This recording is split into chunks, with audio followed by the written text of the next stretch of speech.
संविधान बनाया। आज सिर्फ भारत के ही नहीं, वर्ल्ड के टॉप यूनिवर्सिटीज में आज बाबा साहब अंबेडकर जी के चेयर्स यानी बाबा साहब अंबेडकर जी पे रिसर्च सेंटर्स है, बाबा साहब के स्टैच्यूज हैं। कोलंबिया यूनिवर्सिटी में है, लंदन स्कूल ऑफ इकोनॉमिक्स में है, ऑस्ट्रेलिया में है, कनाडा में बाबा साहब के सारे यूनिवर्सिटीज में बाबा साहब के बस, बाबा साहब की मूर्तियां वहां पर लगी हुई। तो आज इस शिक्षा के बदौलत ही हम लोग ये मुकाम हासिल कर पाए। लेकिन हमारा कर्तव्य है, यह हमारा कर्तव्य है कि अगली पीढ़ी तक हम लोगों को ये शिक्षा का प्रचार और प्रसार आगे चल के हम लोगों को करना है।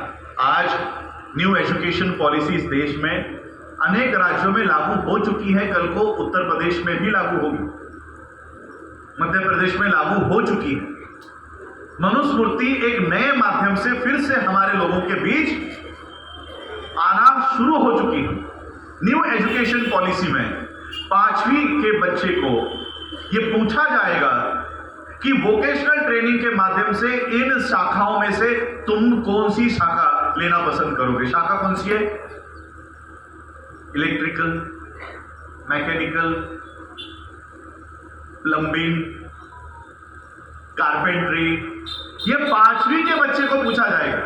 अब 5वीं के बच्चे को यहां पर 12वीं कक्षा पास होने के बाद बच्चों को पता नहीं होता कि मुझे साइंस लेना है, मुझे कॉमर्स में जाना है, इंजीनियरिंग करनी है या मैनेजमेंट में जाना है। ये 12वीं के बच्चों को पता नहीं होता। यहां 5वीं के बच्चे को पूछा जाएगा कि इन स्ट्रीम में से तुझे कौन सी लेनी है। तो वो घर पे जाएगा, घर पे माता पिता को पूछेगा कि मुझे स्कूल में ये चुनने को बोला है, मैं इसमें से कौन सा क्षेत्र चुनूं, कारपेंट्री चुनूं, प्लम्बिंग चुनूं, मैकेनिक बनने का चुनूं, क्या चुनूं। अगर पिता कारपेंटर है तो पिता बोलेगा कि मुझे बाकी के क्षेत्र के बारे में पता नहीं है, मुझे कारपेंट्री के बारे में पता है, एक काम कर तू कारपेंट्री चुन। मनु का कानून क्या कहता है?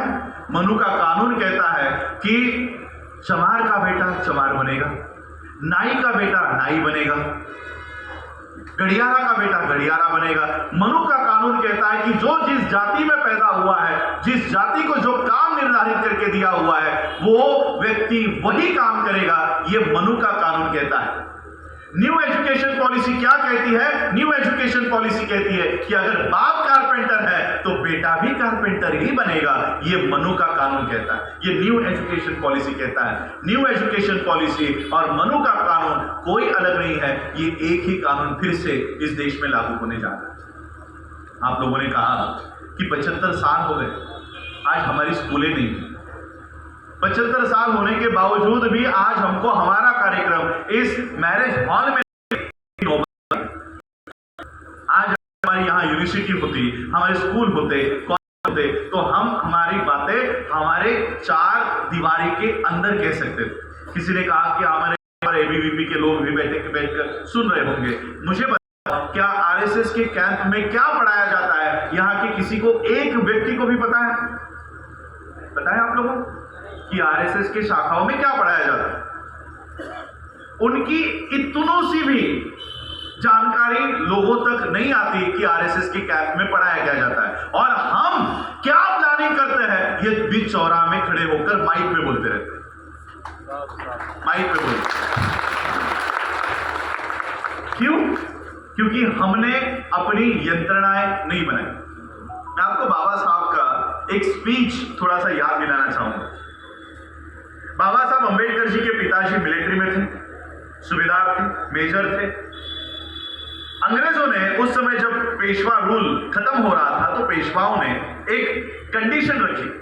उन्होंने कहा कि ठीक है, हम अपना साम्राज्य समेटने को तैयार हैं, लेकिन हम आपसे एक विनती करना चाहते हैं कि जिन अछूतों की भर्ती की वजह से हम लोगों को पराजित होना पड़ा, उन अछूतों की एंट्री मिलिट्री में बंद करो।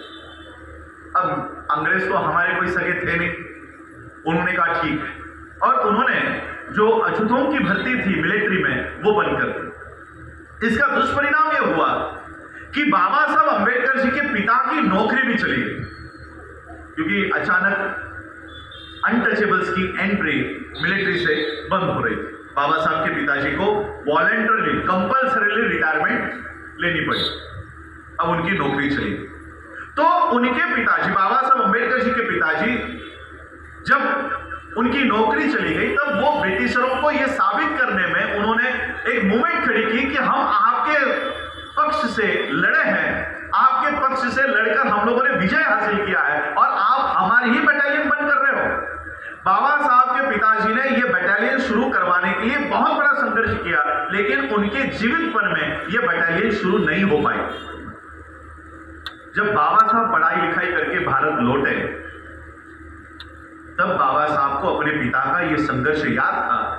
बाबा साहब अंबेडकर जी ने अपने पिता की यह मूवमेंट आगे बढ़ाई और बाबा साहब अंबेडकर जी ने महाराष्ट्र के भीमा कोरेगांव का जो विजय स्तंभ है यह ढूंढ निकाला और बाबा साहब ने अंग्रेजों को साबित करके दिखाया कि यह स्तंभ ये आप लोगों ने हमारे शौर्य की गाथा के लिए आपने बनाकर दिया हुआ है। हम 500 योद्धाओं लड़े हैं तब जाके 35,000 पेशवाओं को हमने हराया।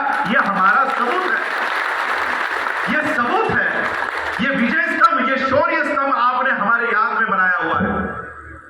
अंग्रेजों ने बाबा साहब की इस बात को माना और अनटचेबल्स की जो एंट्री अंग्रेजों ने बंद कर दी थी, बाबा साहब अंबेडकर जी के वजह से वो एंट्री फिर से शुरू हुई। वो आज भी शुरू है। महार बटालियन आज भी भारत में काम करती है।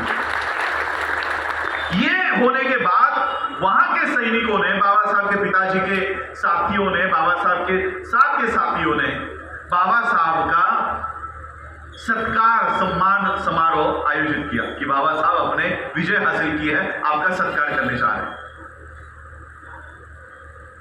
तब बाबा साहब ने एक स्पीच दिया है। बाबा साहब कहते हैं कि अंग्रेजों के आने के माध्यम से हमारे जीवन में दो बदलाव हुए। एक, इतने सालों से हम लोगों को शिक्षा के दरवाजे बंद थे, वो शिक्षा के दरवाजे हमारे लिए खुल गए, क्योंकि जैसे ही अंग्रेज भारत में आए उनको यहां पर लोगों की जरूरत थी, पढ़े